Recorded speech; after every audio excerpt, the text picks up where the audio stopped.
نحمده ونصلي على رسوله النبي الكريم اعوذ باللہ من الشیطان الرجیم بسم اللہ الرحمن الرحیم رب اشرح لي صدری ويسر لي امری واحلل عقدۃ من لسانی یفقهوا قولی قال اللہ تعالی فی قرآن المجید من کفر فعلیہ کفرہ ومن عمل صالحا فلأنفسهم يمهدون ليجزي الذين آمنوا وعملوا الصالحات من فضله إنه لا يحب الكافرين ومن آياته أن يرسل الرياح مبشرات فليذيقكم من رحمته ولتجري الفلك بأمره ولتبتغوا من فضله لعلكم تشكرون وَلَقَدْ أَرْسَلْنَا مِن قَبْلِكَ رُسُلًا إِلَىٰ قَوْمِهِمْ فَجَاءُوهُم بِالْبَيِّنَاتِ فَانْتَقَمْنَا مِنَ الَّذِينَ أَجْرَمُوا وَكَانَ حَقًّا عَلَيْنَا نَصْرُ الْمُؤْمِنِينَ صدق اللہ العلی العظیم۔ یہ سورہ روم کی آیات کریمہ ہیں۔ ان آیات کریمہ میں اللہ تعالیٰ ایک اصول بیان فرما رہے ہیں، من کفر فعلیہ کفرہ، جو آدمی ناشکری کرے گا اس ناشکری کا وبال اسی پر پڑے گا۔ بندوں میں سے بھی اگر ہم اپنے گھر میں رہتے ہیں، ہمارے بچے بھی اگر یہ کہیں جی ہمارے لیے آپ نے کیا کیا، کئی بچے ایسے ہوتے ہیں والدین کو کہہ دیتے ہیں جی ہمارے لیے تو آپ، والدین کو بڑا دکھ ہوتا ہے کہ یار ہم سب آپ کے لیے تو کر رہے ہیں۔ اس لیے اللہ رب العزت کے بارے میں یہ کہنا کہ یار اللہ نے مجھے کیا دیا، اس کا مطلب ہے میں نے اللہ کی معرفت ہی نہیں پہچانی، میں نے اللہ کی نعمتوں کا ادراک ہی نہیں کیا کہ اللہ نے کیا کچھ مجھے عطا فرمایا۔ اللہ تعالیٰ تو فرما رہا ہے کہ میں نے تمہیں انسان بنایا، اگر میں نہ چاہتا تو میں انسان ہی نہ بناتا، کوئی اور مخلوق بنا دیتا۔ انسان اور دیگر مخلوق میں کتنا فرق ہے، ذرا غور کیجئے۔ ہمارے سامنے کھانا آتا ہے، اس کی خوشبو ہمارے سامنے آتی ہے تو ہم کہتے ہیں ادھر ہی رکھو۔ اگر کھانا سامنے آئے اور کھانا خراب ہو اور باسی ہو اور اس میں کوئی بدبو پیدا ہو گئی ہو تو ہم کہتے ہیں یار اس کو ہٹاؤ، یہ کیا لے کر آ گئے ہو بھائی۔ پہلی چیز اللہ نے ہمیں عطا فرمائی ہے سونگنے کی صلاحیت، کہ آپ کے پاس ایک حصہ آپ کو پتہ چل جاتا ہے یہ میں نے رکھی ہے۔ پھر دوسرے نمبر پہ میں اس کو ہاتھ لگاتا ہوں، مجھے ہاتھ سے پتہ لگ جاتا ہے کہ یہ کپ گرم ہے بھائی، یہ چائے پینے کے قابل فی الحال نہیں ہے، یہ ٹھنڈی ہے، اس کو دوبارہ گرم کیا جائے۔ کوئی میٹر لگانے کی ضرورت نہیں، ہاتھ لگاتے ہی پتہ چل جاتا ہے اس کھانے کو میں نے کس طریقے سے استعمال کرنا ہے، کیا تھوڑی دیر صبر کرنا ہے یا دوبارہ گرم کروانا۔ پھر اس کے بعد اس کھانے کو میں اٹھاتا ہوں اور اس میں سے کچھ چیز دیکھتا ہوں کہ یار یہ جو روٹی ہے نا آدھی جلی ہوئی ہے، یہ ایک ٹکڑا جلا ہوا ہے، میں اپنے ہاتھوں سے جلے ہوئے ٹکڑے کو علیحدہ کر دیتا ہوں۔ یا کھانا پکا ہوا ہے اور اس کے اندر مجھے کوئی ایک ایسی چیز نظر آتی ہے، ایک ایسی بوٹی نظر آتی ہے جو میں نہیں کھاتا، میں پسند نہیں کرتا، میں ہاتھ سے نکال کے سائڈ پہ کر دیتا ہوں۔ پھر اس کے بعد میں کھانا کھاتا ہوں۔ کسی جانور کو اللہ نے یہ صلاحیت نہیں بخشی۔ جس جانور کے سامنے بھی خوراک آتی ہے نا وہ اپنا منہ اس کے اندر ڈالتا ہے، اس کو اپنے منہ سے اس غذا میں سے جو خراب چیز ہے اپنے منہ سے ہی نکال کے سائڈ پہ کرنی ہے، یا اس خراب چیز کو بھی ساتھ ہی کھانا ہے۔ پھر اس کے معدے نے اس خراب چیز کو نکال دینا ہے، مگر اس کے پاس اختیار نہیں ہے کہ کیا یہ خراب ہے میں کھاتا ہی نہیں، یا میں اپنا منہ تو اپنے پنجے سے ہی چیک کر لوں نا۔ اللہ نے صرف انسان کو یہ فضیلت بخشی ہے کہ اس کو کھانے کے تک پہنچنے سے پہلے سونگھنے کی صلاحیت عطا کر دی، دیکھنے کی صلاحیت عطا کر دی، ٹچ کرنے کی صلاحیت عطا کر دی، اس کھانے میں سے اچھی چیز پسند کرنے کی صلاحیت اختیار کر دی، اس کھانے میں خراب چیز نکال کے سائڈ پہ کرنے کی صلاحیت عطا کر دی۔ یہ کتنا بڑا احسان ہے۔ ہمارا انسان ہونا بہت بڑی نعمت ہے اللہ کی۔ آپ کبھی غور کریں، دیگر جانداروں کو دیکھیں، دیگر جانور کتنی مخلوق ہے اللہ تعالیٰ کی۔ آج تک سائنس دنیا کی تمام مخلوق کو گن نہیں سکی، بڑی بڑی ریسرچ ہو رہی ہے، زیر زمین ان کی ریسرچ پارٹیاں جاتی ہیں اور ہر سال وہ لسٹ شائع کرتے ہیں، اس سال ہم نے یہ نئی مخلوق ڈسکور کی ہے جی، فلاں پہاڑوں کے اندر ہمیں ایک نئی مخلوق ملی ہے جس کی یہ غذا ہے، خلا کے اندر یہ مخلوق ملی ہے، سمندر میں بھی یہ مخلوق ملی ہے۔ یعنی ابھی تک کائنات کے اندر جو ریسرچ ہے وہ مکمل نہیں ہوئی کہ کوئی کہہ دے کہ جی اب مکمل ہو چکے ہمیں سب چیزوں کا پتہ چلے، وہ کہتے نہیں ابھی تک جناب ہمارے بڑے بڑے بحری جہاز وہ نیچے سمندر کے اوپر کھڑے، نیچے لوگ جا رہے ہیں، وہ جو زیر زمین مخلوق ہے سمندر میں رہ رہی ہے اس پہ تحقیق کر رہے ہیں کہ وہ زیر زمین کیسے زندہ رہتی ہے، اس سے پھر وہ دوائیں بناتے تاکہ ایک آدمی کوئی زیادہ عرصہ پانی میں رہ جائے یا اس کے ایسے حالات خراب ہو جائیں جس کے پھیپھڑے ختم ہو جائیں تو اس کو یہ غذا دیں گے جو فلاں مخلوق زیر زمین سمندر میں کھاتی ہے، وہ اس سے بچ جائے گا۔ یہ ساری ایک ریسرچ ہو رہی ہے۔ ریسرچ کرنے والے کون ہیں؟ وہ بھی انسان ہیں۔ کسی جانور کو اللہ نے یہ نہیں توفیق دی، ہم بیٹھ کے سوچ لیتے ہیں کہ یار فلاں چیز کو آج پکائیں، اس میں فلاں چیز بھی ڈال دیں۔ بھائی اس کو کہتے ہیں مرکب طریقے سے غذا کو بنانا، کہ گوشت کے اندر یار یہ سبزی بھی ڈال دیں یا فلاں سبزی میں فلاں گوشت ڈالیں۔ کسی جانور کو اللہ نے یہ شعور نہیں دیا کہ وہ مکس غذا بنا کے کھا سکے، اس کے سامنے جو چیز آنی ہے اس نے اسی طرح ہی کھانی۔ یہ فضیلت بھی اللہ نے ہمیں انسانوں کو عطا کی، اور اللہ تعالی ہم سے اور کچھ بھی نہیں چاہتے۔ اللہ یہ چاہتے ہیں کہ ہم اس کی نعمتوں کا شکر ادا کریں، ادراک کریں اللہ کی کتنی بڑی نعمت ہے۔ اگر ہم ان نعمتوں کا ادراک نہیں کریں گے تو یہ نعمتیں ہم سے چھن جائیں گی۔ اللہ تعالیٰ نعمتوں کی حفاظت صرف شکر کے ذریعے سے ہوتی ہے، اور اس لیے کافر کہا گیا نعمت کا شکر ادا کر جو نہیں کرتا اس کو کہ کافر ہے۔ وہ وجہ، کافر کا مطلب ہے چھپانے والا۔ کافر جانتا ہے کہ مجھے اللہ ہی نے پیدا کیا ہے، وہ جانتا تھا کہ حضرت محمد صلی اللہ علیہ وسلم اللہ کے رسول ہیں، یہ کتاب برحق ہے، لیکن وہ کہتے تھے ہم نہیں مانتے جی، ہم نہیں کتاب کو مانتے۔ کتاب مانیں گے تو بہت سی پابندیاں ہم پر عائد ہو جائیں گی، جو ہم مرضی کر رہے ہیں، ہم جس کا چاہیں طاقت کے زور پہ مکان پہ قبضہ کر لیں، جس کو چاہیں مار ڈالیں۔ اگر ہم نے کتاب مان لی تو پھر کتاب کے ضابطے میں آ جائیں گے، پھر ہم پر قانون نافذ ہو جائے گا۔ ہم تو جی مرضی کرنا چاہتے ہیں، آزاد پیدا ہوئے۔ اللہ تعالیٰ فرماتے نہیں، اگر تم اپنے اوپر قانون نافذ نہیں کرو گے پھر ہم اپنا قانون نافذ کر دیں گے۔ ہم نے کسی بھی انسان کو، کسی مخلوق کو کھلا نہیں چھوڑا ہوا کہ جو مرضی کرتی پھرے۔ ایک وقت آ جاتا ہے جب اللہ تعالیٰ اس مخلوق کو بھی پکڑ لیتے ہیں اور باعث عبرت بنا دیتا ہے کہ نہیں بھائی اپنے دائرہ کار میں رہو، حد سے بڑھو گے تو ہماری پکڑ آ جائے گی، پھر ہم پکڑ لیں گے، پھر کوئی بھی چھڑا نہیں سکے گا۔ تو یہاں اللہ تعالیٰ ان آیات کریمہ میں فرما رہے ہیں من کفر فعلیہ کفرہ، جو آدمی کفر کرتا ہے، جو آدمی ناشکری کرتا ہے، اس ناشکری کا وبال اسی پر پڑتا ہے۔ اللہ فرماتے ہیں ما یفعل اللہ بعذابکم ان شکرتم وآمنتم وکان اللہ شاکرا علیما۔ یہ بہت بڑی آیت ہے قرآن حکیم۔ ما یفعل اللہ بعذابکم، اللہ تمہیں عذاب دے کر کیا کرے گا بھائی؟ کیوں عذاب دے گا اللہ تعالیٰ؟ ایک بچہ امتحان میں فیل ہو جائے، سکول سے آ جائے کہ جناب آپ کا بچہ تو پورا 15 دن سکول میں نہیں آیا، تو باپ کو خوشی سے نہیں اسے مار رہا ہوتا، باپ اس کی تربیت کر رہا ہوتا ہے کہ یار تم اگر پڑھ لیتے تو کم از کم فیل تو نہ ہوتے۔ باپ اس کی سرزنش بھی کرتا ہے، کبھی 1-2 تھپڑ بھی لگا دیتا ہے، لیکن دل میں اسے دکھ ہوتا ہے یار میں نے اسے کیوں مارا، یہ پڑھ لیتا ہے تو کم از کم یہ صورتحال ہی پیش نہ آتی۔ تو اللہ تعالیٰ کی جو محبت ہے تو ماں باپ سے بھی 70 گنا زیادہ ہے۔ اللہ کہہ رہے ہیں ما یفعل اللہ بعذابکم، میں تمہیں عذاب دے کر کیا کروں گا؟ اللہ کو کیا پڑی ہے کہ ہمیں عذاب دے؟ اللہ کو کون سی خوشی ہونی ہے؟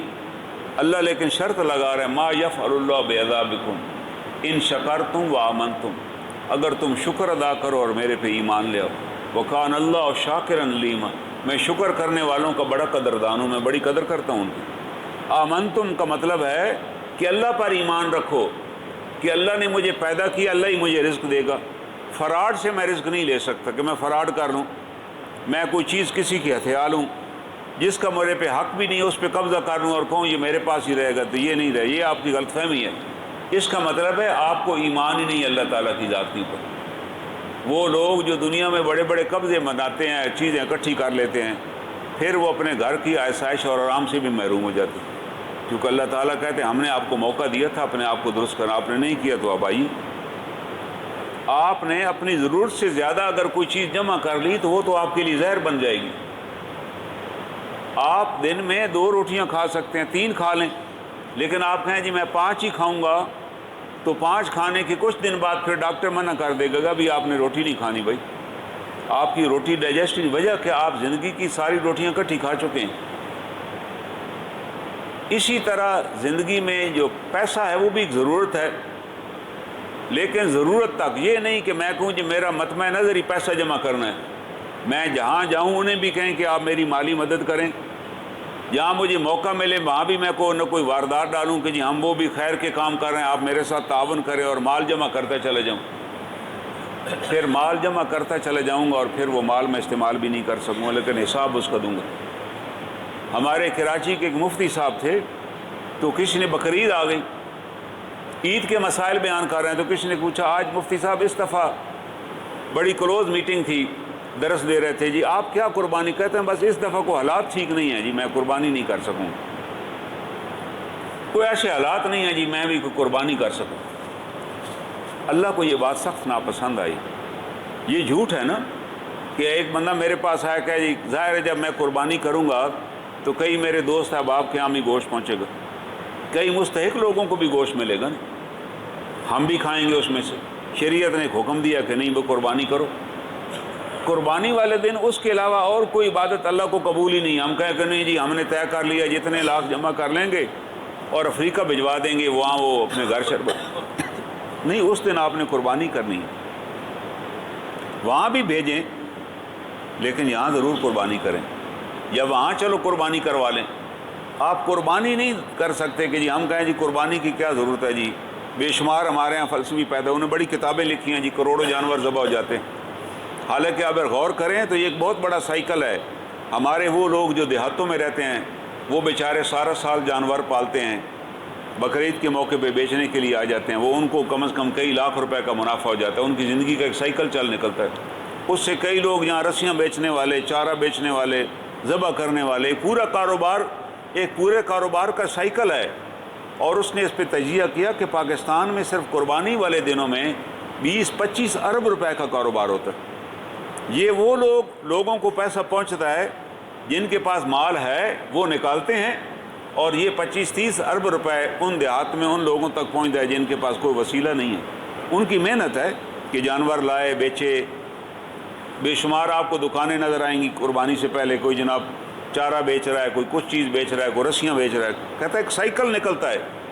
اللہ پیسہ جمع کرنے کو پسند نہیں کرتے، اللہ سائیکل پسند کر چلائیں، آپ کاروبار کریں، لوگوں کو آگے لے چلیں۔ تو وہ اگر آپ کہیں کہ جی میں تو قربانی نہیں کر، انہوں نے کہا جی نہیں، کئی لوگ ہوتے ہیں کہتے ہیں جی بس ہمارے حالات ہی خراب ہیں۔ جب آدمی زبان سے یہ کلمہ نکالتا ہے نا کہ جی میرے تو حالات خراب ہیں، میں مدد تو آپ کی کرنا چاہتا ہوں لیکن میرے اپنے حالات خراب ہیں، تو جو فرشتے وہاں موجود ہوتے ہیں، یہ حدیث شریف ہے، وہ کہتے ہیں اللہ تیرے حالات خراب کرے۔ تو اللہ پہ بہتان باندھ رہا ہے نا، اللہ نے تیرے بڑے اچھے حالات کیے ہوئے، تو ابھی جھوٹ بول رہا ہے لوگوں کے سامنے جی میرے حالات ہی خراب ہیں۔ ایک تو اللہ پہ بہتان، ناشکری ہے نا، میرے پاس سب کچھ ہے اور میں بجائے الحمدللہ کہ یہ کہوں کہ جی رونا روؤں ادھر آ کے جی بڑے ہی میرے تو حالات خراب ہو گئے ہیں جی، یہ ہو گیا فلاں ہو گیا۔ لوگ کہہ رہے ہیں مہنگائی ہو گئی ہے، بڑی مہنگائی ہے، لیکن لوگوں کو وسائل رزق میں بھی اضافہ ہوا ہے، وہ بھی ہم 10 روپے والی چیز 20 میں بیچ رہے ہیں نا، ہم کون سا لوگوں کے ساتھ احسان کر رہے ہیں؟ یا تو ہم کہیں جی ہم بڑے نیک نمازی ہیں، ہم نے جتنے میں خریدا اس مناسب منافع بھی ہم نہیں لے رہے، پھر رو بھی ساتھ ساتھ رہے ہیں کہ بڑی مہنگائی ہے۔ یار مہنگائی میں تو ہم سارے پھر ذمہ دار ہیں، کچھ چیزوں میں حکومت ذمہ دار ہے، اس نے بھی طے کر لیا ہوا ہے کہ کھا لیو دھیڑنی ہے، چاہے تیل بیچے یا چاہے بجلی بیچے، لیکن ہم بھی کوئی کسی کے ساتھ انصاف نہیں کر رہے، ہم بھی کسی کے ساتھ احسان نہیں کر رہے کہ نہیں یار ہم بیچیں گے ضرور، اتنا ہی منافع لیں گے جتنا میرا منافع بنتا ہے۔ صحابہ اکرام نے کاروبار کیا، دنیا میں لوگوں نے کاروبار کیا اور اسی طرح کاروبار کیا، منافع کمایا۔ دوسری جنگ عظیم کے دوران انڈیا کے اندر آرڈر آ گیا کہ کوئی آدمی گھر میں چینی نہیں رکھ سکتا، آپ چینی سرنڈر کریں، کیونکہ انہوں نے کہا جی فوج کو چینی کی ضرورت ہے، فوجیں جا رہی ہیں، جہاں لوگ گھروں میں جناب بوریوں کی بوریاں خرید لیتے ہیں، بڑے بڑے بزنس مین ہزار بوری خرید لیتے ہیں اور پھر انتظار کرتے ہیں قیمت بڑھ جائے گی، تو ہمیں تو اس نے اعلان کر دیا، انہوں نے کہا جی 3 دن کا ہم اعلان کر رہے ہیں کہ 3 دن کے اندر جس کے پاس چینی ہے وہ سرکاری خزانے میں جمع کرائے، 3 دن کے بعد اگر کسی کے سٹور میں مل رہی ہم ضبط کر دیں، 3 دن ہے آپ نے جو بھی اس کا کرنا ہے کیجیے۔ تو بمبے کا ایک تاجر تھا، اس نے رات کو اعلان کر دیا، اس نے کہا جی میرے پاس اتنے 1000 بوری چینی ہے، آپ مجھ سے چینی، کل سے میں اس چینی کا سٹور کھول رہا ہوں اور اس کو بیچ رہا ہوں، کیونکہ 3 دن بعد جو بقایا میں نے جمع کرا دی۔ اور وہ چینی اس نے کہا جی میں چینی مفت تقریباً اسی ریٹ پہ دوں گا جس پہ میں نے خریدی ہے، لیکن ہر بندے سے وہ چینی کا جو بیگ ہے نا، اس زمانے میں بڑا خاص قسم کا کپڑے کا بیگ ہوتا تھا جس کے اندر باقاعدہ پلاسٹک لگا، اس نے کہا جی اس کی میں 2 روپے لوں گا ہر بندے سے، بس میرا اور کوئی منافع نہیں ہے۔ کتنا منافع ہے میرا؟ 2 روپے جی، وہ اس بیگ کی قیمت لوں گا آپ سے، چینی اسی قیمت پہ دوں گا جس پہ میں نے لی تھی۔ اس نے کہا جی میرا ایک دن میں ہی وہ جو 20,000 بوریاں تھیں 20 کی 20,000 بک گئی، باقی تو بمبے میں لوگوں کی چینی ضبط ہی ہو گئی نا۔ اس نے کہا تو نے کیا کمایا؟ اس نے کہا میں نے 40,000 کما لیا ایک دن میں۔ کہتا یار اس زمانے میں میں نے ایک دن میں کہتا وہ کیسے؟ میں نے کہا جی میں 2 روپے جو ایک بیگ کے لے رہا تھا، میں جب چینی خریدی تو بیگ ساتھ ہی آیا تھا مفت مجھے نا، اب میں نے کیونکہ بیچنی تھی تو میں نے کہا یہ میرا حق ہے، میں بیگ کی قیمت لگا سکتا ہوں۔ اس نے کہا جی میں نے ایک دن میں 40,000 کما لیا اور چینی سے بھی جان چھوٹ گئی، اور اس کے بعد مجھے میری چینی ضبط بھی کسی نے کی، اور لوگوں نے بھی بڑی دعائیں دی کہ مجھے اسی قیمت پہ انہوں نے مجھے دے دی۔ یہ ایک تجارت کا اصول ہے۔ حضرت عبد الرحمن بن عوف رضی اللہ تعالیٰ عنہ تاجر تھے، اور بازار کا بھی نہیں پتہ تھا۔ جب مدینہ طیبہ آئے، ہجرت کر کے آئے تو کچھ بھی پاس نہیں تھا۔ جس صحابی کا آپ نے بھائی بنایا، اس نے کہا آپ میرے باغات ہیں اور میرے مکانات ہیں، ایک مکان آپ لے لیجیے اور یہاں ٹھہریے۔ ان کی 3 بیویاں تھیں ان کے اس صحابی صاحب کی۔ انہوں نے کہا میری 3 بیویاں، اس وقت پردے کے احکام جاری نہیں ہوئے تھے، آپ اب میرے بھائی ہیں، ہو سکتا ہے یہاں سے آپ کو کوئی رشتہ نہ دے کیونکہ آپ مہاجر ہیں، ہجرت کر کے آئے ہوئے، تو میری 3 بیویوں میں سے کوئی ایک بیوی پسند کر لو، میں اس کو طلاق دے دوں گا، تم مجھ سے شادی کر لینا۔ یعنی قربانی کا یہ لیول تھا۔ انہوں نے کہا بھائی آپ اب ہمارے بھائی جو ہو گئے، حضور علیہ السلام نے کہہ دیا کہ یہ تمہارا بھائی ہے، میں آپ کو گھر لے آیا ہوں۔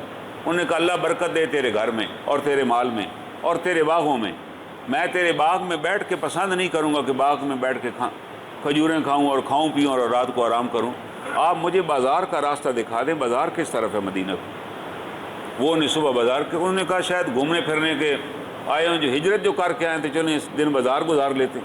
کہتے بازار لے آئے، انہوں نے کہا بس مجھے ادھر چھوڑ دو، میں شام کو بھی گھر خود ہی آ جاؤں گا۔ عبد الرحمن بن عوف کہتے ہیں میں بازار میں آگے، لوگ اس زمانے میں لوگ تجارت یہ ہوتی تھی کہ آپ کے پاس جو ہے آپ نے بیچے، کھجوریں لے لی، آپ کے پاس کھجوریں ہیں تو کھجوریں دے کے آپ نے کپڑا لے لیا۔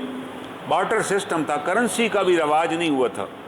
لوگوں کے پاس پیسے ہوتے تھے لیکن شاید 100 میں سے 2 یا 4 بندوں کے پاس پیسے ہوں۔ لوگ گھر سے دودھ لے آتے تھے، دے کے تو کھجوریں لے کے چلے گئے یا کوئی اور کھانے کی چیز لے لی۔ تو کہنے لگے میں بازار میں پھرتا رہا، جو بھی اونٹ پہ سامان لوڈ کر کے آتا میں اس کا سامان اتارتا، مدد کرتا اس کی، وہ آخر میں مجھے کچھ کھجوریں دے دیتے۔ جو بھی آتا کوئی کہتا جی میں نے سامان وہاں اتارنا، میں کہا جی میں موجود ہوں، صحت مند تھا، فوراً آگے بڑھ کے مدد کرتا۔ اسی طرح میں نے کھجوریں خریدیں اور بھی چیزیں خریدیں۔ پھر جب شام ہونے لگی میں نے کہا یار اتنی کھجوریں اور میں کدھر لے جاؤں گا۔ میں گھی والے کے پاس آیا جو گھی بیچ رہا تھا، میں نے کہا یار یہ کھجوریں لے لو، اتنے کلو ہیں، اور مجھے اس کے بدلے میں گھی کا ایک ڈبہ دے دو۔ اس نے ایک گھی کا ڈبہ، جو ڈبہ کیا ہوتا تھا، مشکیزہ ہوتا تھا بکری کے کھال کا، چھوٹے چھوٹے مشکیزے، چھوٹے بکری کے بچوں کے بھی مشکیزے بنتے تھے جس میں 1.5-2 کلو گھی آ جاتا تھا۔ یہ طریقہ کار اس نے وہ ایک مشق پکڑا دی کہ یہ لے جاؤ بھائی، یہ کھجوریں مجھے دے دو 10-15 کلو۔ کہتا میں شام کو اپنے گھر آیا تو میرے ہاتھ میں وہ ڈبہ تھا۔ اس ساتھی نے پوچھا یہ کیا؟ اس نے کہا یہ میری آج کی کمائی ہے، میں نے محنت کی، آج اللہ نے یہ مجھے کمائی دی 1.5-2۔ وہ بڑے خوش ہوئے، انہوں نے کہا یار میں تو کہتا تھا آرام کرتے۔ کہتا آرام کیا کرنا یار، میں بازار میں رہا، ساری نمازیں جناب رسالت وہاں صلی اللہ علیہ وسلم کے پیچھے پڑھی، فارغ وقت میں بازار میں سودا کیا، کسی نے کوئی چیز اٹھائی نہیں، ادھر ہی رکھ دی، اور اس کے بعد شام کو گھر آ گئی۔ وہ کہنے لگے اسی طرح میں نے کاروبار شروع کیا، پھر میں مٹی کو بھی ہاتھ لگاتا تو وہ سونا بن جاتی۔ انہوں نے ایک دفعہ 1000 کے قریب اونٹ منگوایا، شام سے اونٹ پہنچے، 1000 اونٹ پہنچ گیا۔ آپ نے ادھر ہی اعلان کر دیا کہ بھائی میں اونٹ بیچنا چاہتا ہوں، آپ خرید لیں۔ یہ مجھے ایک اونٹ جو ہے وہ 20 درہم کا پڑا ہے یہاں مدینہ میں، وہاں سے شام سے آتے ہوا خریداری اخراجات، لیکن میں آپ سے صرف 1 درہم لوں گا اس رسی کا جو اس اونٹ کے ناک میں بندھی ہوئی ہے۔ لوگ بڑے خوش ہو گئے، سارے اونٹ بک گئے ان کے۔ اور صحابہ نے کہا کہ یار وہ تیرے اونٹ کے تھے؟ اس نے کہا وہ تو رات میں مغرب کے بعد بیچ کے چلا گیا تھا۔ کہنے لگا اتنی جلدی بیچ دی؟ کہتا کیوں جلدی بیچے؟ میں نے 1000 درہم کمایا بھائی، میں نے 1 گھنٹے میں 1000 درہم کما لیے۔ کہتا اگر آپ نہ بیچتے یار، کہتا نہ بیچتے تو مجھے 20 غلام لینے پڑتے جو 1000 اونٹوں کی دیکھ بھال کرتے، کوئی پانی لے کر آتا، کوئی چارہ لے کر آتا، کوئی اونٹ بھوکا رہ جاتا، کوئی مر آ جاتا۔ میں اگلے 10-15 دن اسی فٹیگ میں ہی رہتا یار، کہ اب ان کا کیا کرنا ہے۔ میں نے جب اعلان کر دیا کہ یار بیچ رہا ہوں اسی قیمت پہ، صرف آپ نے 1 درہم مجھے دینا ہے اس رسی کا، تو میرے تو اسی دن ہی بک گئے، 1000 درہم بھی مجھے مل گئے اور میں آرام سے گھر آ گیا۔ صحابہ نے اس طرح کاروبار کیا، انہوں نے بڑا کمایا، لیکن نہ اپنے آپ کو وقت میں ڈالا، نہ جھوٹ بولا کہ خدا کی قسم خرید یہی ہے جی، نہ جیبیں کاٹی۔ نتیجہ یہ نکلا کہ جب ایک لشکر روانہ ہونے لگا تو عبد الرحمن بن عوف نے کہا کہ اس لشکر کے لیے کتنی سواری؟ انہوں نے کہا جی اتنے گھوڑے چاہیے۔ انہوں نے کہا یہ گھوڑے میری طرف سے ہوں گے، آج ہی میں اپنے خزانچی کو کہتا ہوں اتنے 1000 گھوڑے خریدے اور آپ کو صبح سویرے مہیا کرے، سارے دیہاتوں سے گھوڑے خرید لیے جائیں اور میں پیمنٹ میں کروں گا۔ اتنا پیسہ پھر ان کے پاس، اللہ نے اس طرح دولت عطا کی۔ وجہ یہ ہے کہ وہ شکر کرنے والے تھے۔ شکر صرف زبان سے نہیں ہے، شکر عمل سے بھی شکر ہے نا، کہ مجھے اللہ نے مال دیا تو میں اللہ کی راہ میں خرچ کروں، زبان سے بھی شکر ادا کروں۔ اللہ کیوں کہہ رہے ہیں ما یفعل اللہ بعذابکم ان شکرتم وآمنتم، اگر تم شکر کرو گے اور مجھ پر ایمان لے آؤ گے۔ ایمان یہ ہے کہ مجھے یقین کامل ہو کہ اگر میں خرچ کروں گا اللہ کی راہ میں تو اللہ مجھے محتاج نہیں کریں گے، اللہ مجھے محتاج نہیں بنائیں گے، اللہ میرے رزق میں اضافہ کر دے، اللہ خود وعدہ کر رہا ہے میں اضافہ کر دوں گا، تو مجھے ایمان تو ہونا چاہیے نا۔ اللہ تعالیٰ ہم سے 2 ہی چیزوں کی ڈیمانڈ کر رہے ہیں، ایک شکر کرنا، ایک اس کی ذات پر ایمان لے آنا۔ ساتھ اللہ تعالیٰ فرماتے ہیں کہ میں ایمان لانے والوں کی بڑی قدر کرتا ہوں، میں تو بڑی ویلیو بناتا ہوں ان کی، میرے نزدیک میں بڑا قدردان ہوں ان کا۔ یہ وہ قدر تھی۔ اگر ہم آج بھی دیکھیں، آج بھی آپ کو ایسے دکاندار مل جائیں گے جو بڑے جائز منافع لیتے ہیں، لوگ دور دور سے ان کے پاس آتے ہیں اور چیزیں بھی ان کی ٹھیک ہوتی، کسی کو پتہ بھی نہیں ہوتا، یہ اللہ کی دین ہے نا۔ لیکن اگر آپ اس طرح نہیں کریں گے، تجارت کا اصول تو وہی ہے جو جناب رسول اللہ صلی اللہ علیہ وسلم نے بنا دیا ہے کہ آپ نے دھوکہ نہیں دینا، آپ نے جھوٹ نہیں بولنا، آپ نے قسم کھا کے مال نہیں بیچنا۔ اور آپ نے کہا کہ جس نے مال میں ملاوٹ کی، دکھایا کچھ اور دیا کچھ اور، فلیس منی، وہ میرے ہم سے ہے ہی نہیں، اس کا میرے سے کوئی تعلق نہیں ہے۔ ہم یہی بنائے بیٹھے ہیں کیونکہ ہم جی امت سے ہیں، ہم نے کلمہ پڑھا ہوا ہے تو ہماری شفاعت ہو جائے گی۔ آپ کہہ رہے ہیں اس کا میری امت سے کوئی تعلق ہی نہیں، تو آپ ہم کیسے بیچ میں امت میں شامل ہو جائیں گے؟ وہ تو بھگا دیا جائے گا وہاں سے، میں کہ جاؤ بھائی بھاگو، آپ کو امت سے کیا تعلق ہے؟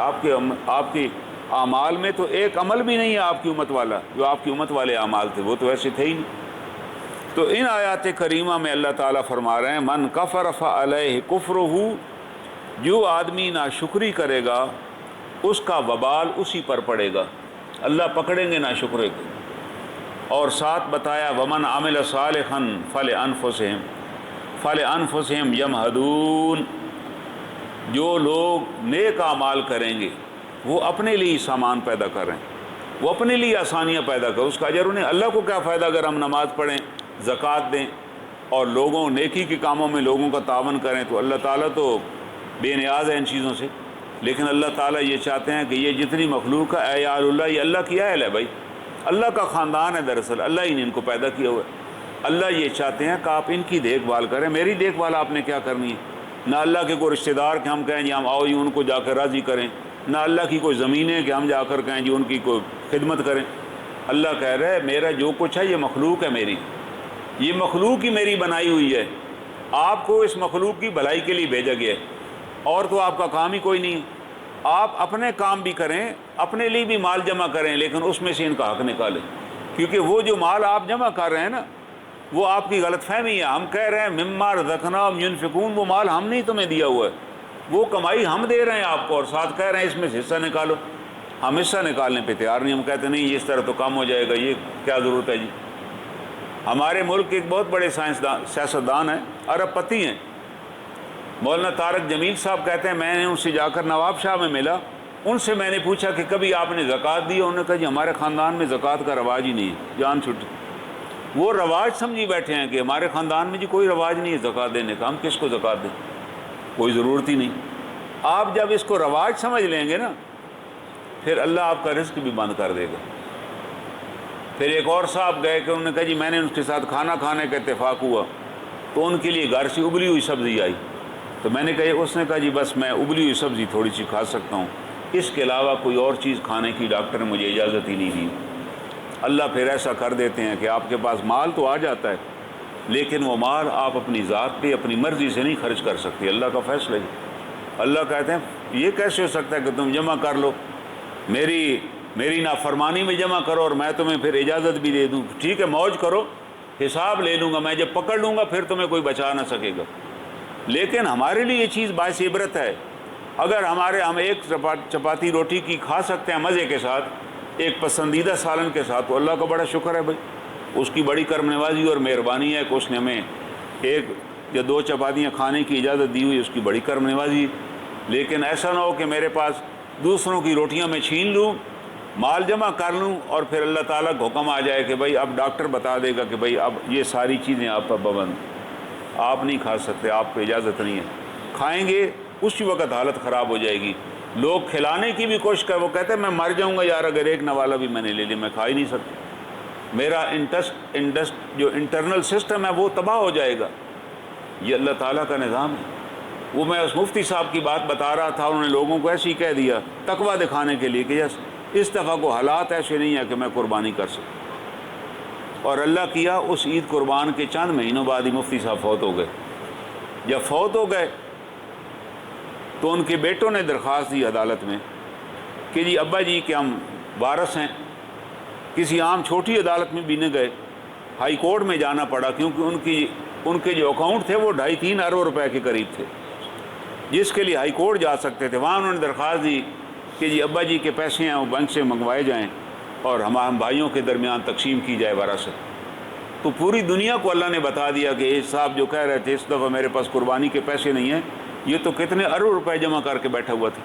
لوگوں کو کہتا تھا مال جمع نہ کرو، مال جمع کرنا خطرناک ہے، لیکن خود ان کی حالت یہ تھی کہ اتنے ارب روپے ان کے اکاؤنٹ میں سے نکل آئے، اور وہ پھر تقسیم ہوئے، اور وہ جو کاغذ تھے جس کے اوپر جج نے تقسیم کا آرڈر لکھا، وہ لوگوں نے فوٹو بنا کے وائرل کیا، واٹس ایپ پہ آیا کہ یہ جناب یہ وہ صاحب تھے جو کہتے تھے چند مہینے پہلے کہ میں اس دفعہ قربانی نہیں دے سکتا۔ اللہ سے ڈرنا چاہیے۔ اللہ تعالیٰ میں اگر ایک بات یہاں کہہ رہا ہوں اور ہے وہ جھوٹ، اللہ اس کو ظاہر کر دے۔ اللہ کہتے ہیں ہم ظاہر کر دیں گے۔ جناب رسول مبین صلی اللہ علیہ وسلم نے فرمایا اللہ تعالیٰ تمہیں تمہارے اعمال کی چادر اڑا دوں۔ اللہ کو دھوکہ نہیں دے سکتے کہ میں بندوں کو بھی دھوکہ دے رہا ہوں اور اللہ کو بھی دھوکہ آپ نے کہا تمہیں تمہارے اعمال کی چادر اڑا دی جائے گی، جیسے کسی مجمع عام میں کسی کو کھڑا کیا جائے سیاہ رنگ کی چادر پہنا کے اور کہا جائے اس کو پہچانو یہ فلاں شخص ہے، ہر آدمی دیکھ لے گا۔ آپ نے کہا نہ تم اچھے عمل کرو تو چھپا کے کرو، اللہ چاہیں گے تو خود ہی لوگوں کو بتا دیں گے کہ یہ آپ کے اچھے عمل ہے، اور اگر برے عمل کریں تو اللہ سے ڈرو، ایسا نہ ہو کہ اسی برے عمل میں تم اسی حالت میں پکڑے جاؤ اور تم پھر اس کی تردید بھی نہ کر سکو۔ کتنے ایسے لوگ ہوتے ہیں جن سے ایک ایسا عمل ہو جاتا ہے کہ اس کی اولاد بھی اس کی تردید نہیں کر سکتی، وضاحت بھی نہیں دے سکتی کہ والد صاحب کے ساتھ ہوا کیا تھا۔ وہ سمجھتا ہے کہ کسی کو کیا پتہ چلے گا جی میں وہاں یہ کروں، نہیں، اللہ تعالیٰ بڑے قادر ہیں۔ اللہ تعالیٰ کے غضب سے ڈرنا چاہیے۔ جہاں وہ رب کریم یہ کہہ رہا ہے نا کہ بھائی آپ نیکی اور شکر کرو میرا، وہاں یہ بھی حکم دے رہا ہے نا شکری نہ کیے، کیوں؟ ان عذابی لشدید، اگر تم نہ شکری کرو گے تو میرا عذاب بڑا سخت ہے۔ ہاں شکر کرو گے، حضرت موسیٰ علیہ السلام کو اللہ نے حکم دیا کہ آپ اعلان کر دیجئے لَإِن شَكَرْتُمْ لَأَزِيدَنَّكُمْ، تو میں زیادہ دوں گا اگر شکر کرو گے، وَلَإِن كَفَرْتُمْ، اور اگر نہ شکری کرو گے، ان عذابی لشدید، تو میرا عذاب بڑا شدید ہے۔ آج اگر ہم نے حالات کو آج جائزہ لیں تو ہمارے اندر سب سے بڑا ایلیمنٹ ہی ناشکری کا ہے۔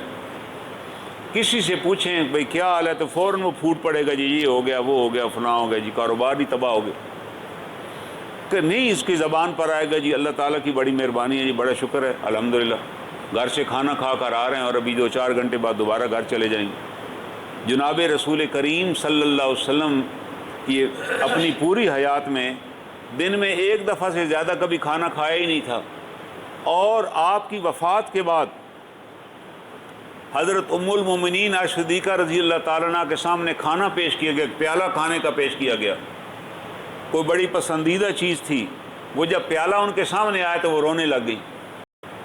لوگوں نے پوچھا روتی کیوں ہیں؟ کہتے اللہ کے رسول صلی اللہ علیہ وسلم کے ساتھ میری اتنی زندگی گزری، ہم نے کبھی زندگی میں اتنا بڑا پیالہ کھانے کا ہمارے سامنے آیا ہی نہیں۔ آپ نے وہ ساری زندگی گزار کے آپ چلے گئے اور ہمیشہ آپ کی زبان پہ اللہ کا شکر رہا.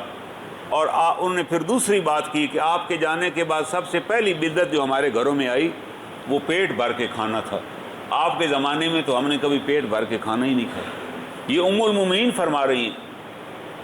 آج ہمیں کتنا پیٹ بھر کے کھانا ملتا ہے جی. وہاں تو یہ تھا کہ لوگ کھانا آتا تھا اتنا کھا لیتے تھے کہ آج کا دن گزر جائے. وہ کہتے یار یہ 2 اور آدمی بھی تو ساتھ بیٹھے ہوئے ہیں, یہ نہ ہو کہ میں کھا لوں اور یہ محروم رہ جائے. یہاں تک آپ نے منع فرمایا کہ کسی صاحب نے بڑی اس زمانے میں قحط پھیل گیا تو کسی نے چند صحابہ کو اپنے گھر انوائٹ کیا کہ آپ میرے گھر آئیں, میں آپ کو کھجوریں کھلاؤں گا, اور کھجوریں سامنے رکھی تو لوگ کھجوریں کھانے لگے. تو اللہ کے رسول صلی اللہ علیہ وسلم نے فرمایا کہ بھائی ایک کھجور اٹھا کر کھانا, یہ نہیں کہ 2 منہ میں ڈالنے لگ جاؤ. ایک کھجور کھاؤ, ایک جب کھا لو آرام سے پھر دوسری کھا لو, لیکن یہ نہیں کہ 2 ڈالنے لگ جاؤ. یہ جائز نہیں آپ نے فرمایا. یہ تربیت کی آپ نے صحابہ کی. آپ ایک ایک کھجور چبا کے کھائیں گے تو 5-7 کھجوروں کے بعد آپ کا پیٹ بھر جائے گا. اگر آپ منہ میں بھر بھر کے چباتے چلے جائیں گے پیٹ تو بھر جائے گا لیکن بھوک نہیں مٹے گی.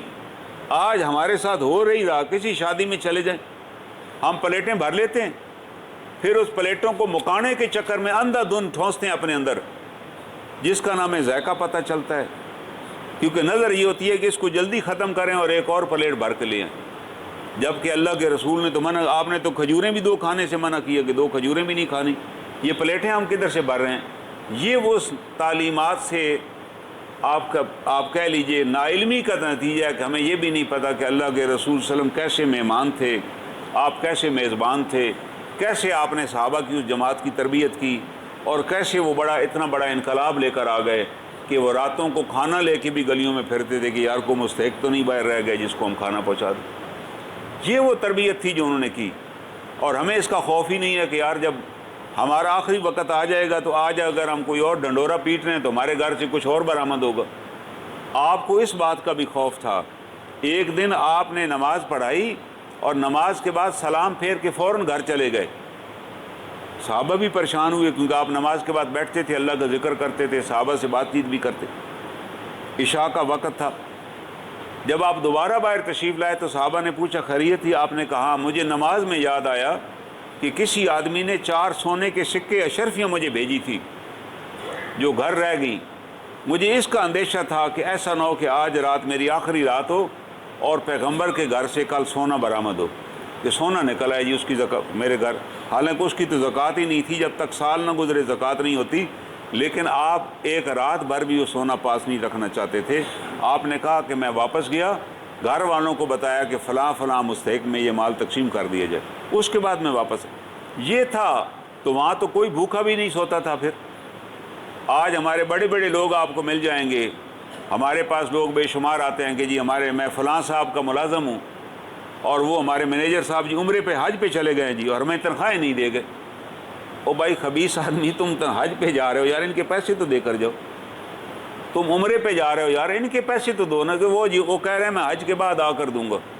تیرا حج اللہ کیسے قبول کرے گا بھائی, جب کہ تم نے ان کے پسینہ سوکھنے سے پہلے پیسے ادا کرنے تھے.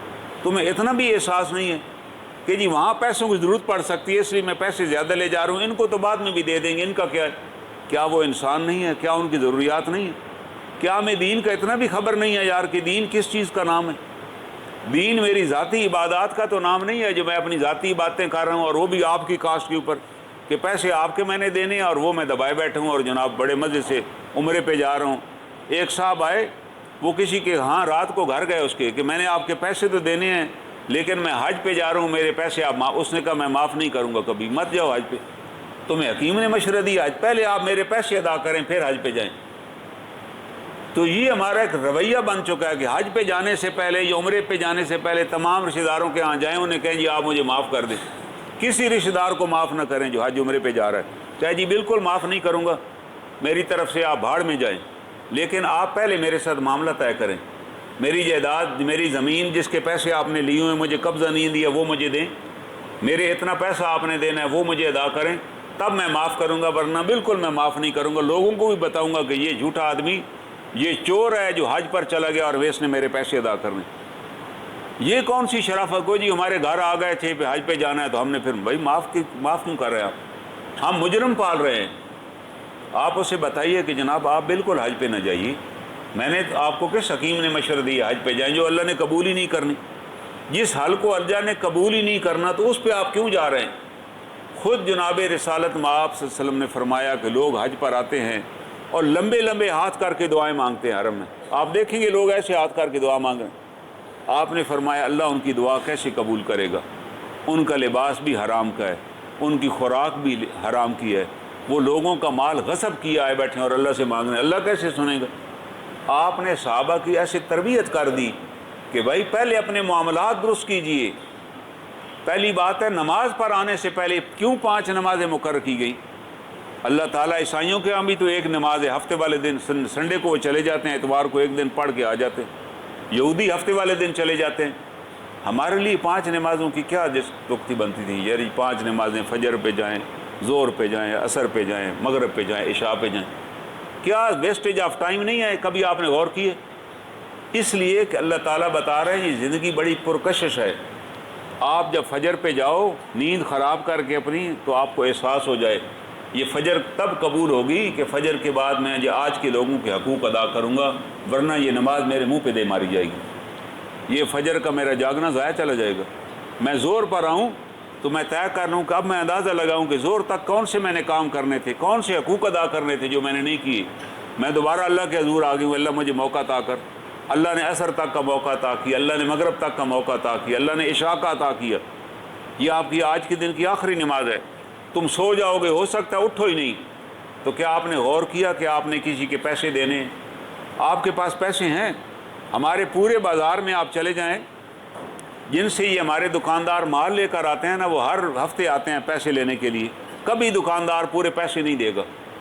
پوچھے کیوں؟ کہتے جی پیسے تو ہیں لیکن اگلی دفعہ دیں گے نا جی، ہم پیسے ایسے ہی ان کو دے دیں، اس دفعہ آدھے دیں گے، پھر 50 رکھ لیں گے، پھر کہیں گے اگلی دفعہ آنا، بغیر سوچے سمجھے۔ اور وہ مجبور ہوتا ہے، اسے پتہ ہے یار اس نے اگلی دفعہ پھر مال لینے آنا ہے تو پھر ادھار کر لیں گے۔ ہم اس کو خوار کر کے خوش ہوتے ہیں، وہ بھی مال دینے میں پھر ڈنڈی مار کے وہ بھی خوش ہوتا ہے، دونوں ایک دوسرے کو دھوکہ دے رہے ہیں۔ آپ نے فرمایا اگر آپ کے پاس مال آ گیا اور آپ نے ادا کرنا ہے تو پھر اگلی نماز تک نہ وقت پہنچے، رات نہ تمہیں پہنچے، اس رات سے پہلے مال ادا کرو، ہو سکتا ہے تم فوت ہی ہو جاؤ اس رات۔ یہ ذمہ داری کا احساس ہے جو آج ہمارے اندر نہیں ہے، عیسائیوں اور یہودیوں کے اندر ہے۔ وہ کبھی یہودی باٹا کمپنی ہے ایک، آپ نے سنا ہوگا، کبھی باٹے کا جوتا بھی خریدا ہوگا، سب سے مہنگا جوتا ہوتا ہے باٹے کا۔ باٹا جو ہے وہ کہیں یورپ میں رہتا ہے، مسٹر باٹا، 200 سال ہو گئے اس کے سٹور کو، دکان اس نے بنائی ہوئی ہے، ہر شہر میں اس کی دکان ہے۔ کبھی آپ نے سنا ہے جی کہ اس کا جی دکاندار یہاں پاکستانی جو اس کا مال کھا گیا ہو، یہ مال بیچ گیا، اس کو پتہ ہی نہ چلو؟ اس نے ایک نظام بنا دیا افیکٹو سا کہ یہ نظام ہے جناب، جتنے جوتے بیچو گے شام دکان بند ہونے سے پہلے فارم پہ لکھو گے اور میرے ہیڈ کوارٹر کو بھیجو گے کہ یہ آج میں نے اتنے بیچے ہیں اور آج میرے پاس اتنے رہ گئے اور آج کے یہ اتنے پیسے ہیں، یہ مجھے صبح یہ اماؤنٹ پہنچنی چاہیے وہاں پر۔ صبح نہیں پہنچیں گی تو تیرا ٹھیکہ کینسل اور تم ختم وہاں سے۔ کبھی نہیں آپ نے سنا ہوگا کہ باٹا کی دکان فیل ہو گئی ہے، یہاں بڑے بڑے بھائی بھی کاروبار کرتے ہیں لیکن کاروبار فیل، دوسرا بھائی مال لے کر بھاج گیا، وجہ کہ ہم 2 نمبری کر رہے ہیں یار۔ اس باٹا نے نہ 2 نمبری خود کی نہ کسی کے، اس نے کہا یہ آپ کا منافع ہے جناب، یہ آپ کو ملے گا، میں لکھ کر دے رہا ہوں آپ کو، چاہے عید ہو یا بقرعید ہو یا کرسمس ہو۔ میں نے نہیں کہنا کہ ابھی کرسمس کے بعد، نو، آج آپ نے بیچا ہے، آج ہی منافع آپ کا شیئر آج ہی آپ کو مل جائے گا، اور آپ مجھے لکھ کر بھیج دیں گے کہ میں نے اتنا شیئر لے لیا، باقی جمع کرا دیں۔ یہ ایک عیسائی اور ایک یہودی نے ایک سسٹم بنایا ہے اور پوری دنیا میں چلا رہا ہے وہ۔ ہم یہاں نہیں چلا سکتے، کسی کے ساتھ بیٹھ کے کاروبار کریں، آؤ جی مل کے کریں، نہیں، 6 مہینے بعد پتہ چلے گا دونوں میں سے ایک پیسے کھا گیا اور دوسرا بھاگ گیا۔ وجہ ہے کہ ہمارے ہاں وہ دیانتداری نہیں ہے، وہ اصول نہیں ہے، وہ ٹرسٹ نہیں ہے جس کے بارے میں اللہ کہہ رہے ہیں کہ آپ اللہ پر ایمان لے آؤ، دھوکہ نہ دو۔ اللہ پر ایمان لاؤ گے تو اللہ تمہیں کامیابی عطا کرے گا۔ اللہ تعالیٰ سے دعا ہے اللہ تعالیٰ ہمیں ان آیات کی معرفت نصیب فرمائے۔ وآخر دعوانا